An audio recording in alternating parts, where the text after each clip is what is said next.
বাচ্চারা এখন সবাই অ্যাটেন্ডেন্স দিবা। রোল নাম্বার 1, তুই তো টাকলা একটা রে। রোল নাম্বার 1 এখানে। বেটা তোর কানের নিচে একটা দিলে ফাইসলামি বের হয়ে যাবে। বস চুপচাপ। রোল নাম্বার 2, আরে কোথায় রোল নাম্বার 2?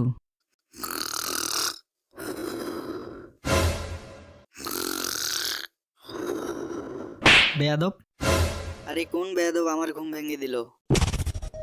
বেটা ওই বেয়াদবটা হচ্ছে আমি। আরে স্যার আপনি প্রেজেন্ট স্যার, এখন ঘুমাতে দেন আমাকে। বেটা তোকে একদম ফ্রেশ লাগতেছে স্যার। তুই আর একটা কানের নিচে পড়লে একদম ফ্রেশ হয়ে যাবি। Roll number 3, present sir. পুরো ক্লাসে এই একটাই স্টুডেন্ট যার মন ক্লাসে থাকে। আরে থ্যাংক ইউ স্যার। বাকি সবাইকে দেখে মনে হয় ক্লাসে এসে দয়া দেখাচ্ছে আমাকে। দয়াই তো করছি আপনাকে। বেটা তুই কিছু বললি কি? না না, আমি কিছু বলি নাই স্যার। মনে হচ্ছে আপনার কান বাজতেছে। আমাকে গাধা পাইছিস? হ্যাঁ মানে আপনি তো আমাদের পরম পূজনীয় মাস্টারজি হন স্যার। রোল নাম্বার 4, কোথায় গেছে roll number 4? May I come in sir?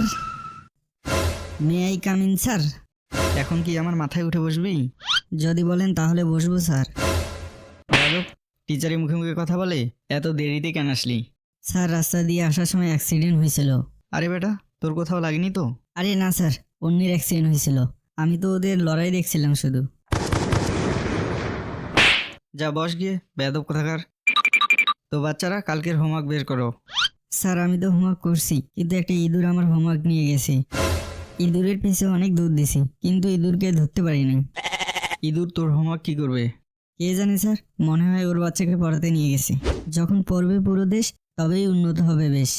হ্যাঁ হ্যাঁ, তা তো অবশ্যই। যখন পড়বে পুরো দেশ তখন উন্নত হবে বেশ। হি হি, গাধা বানাই দিছি।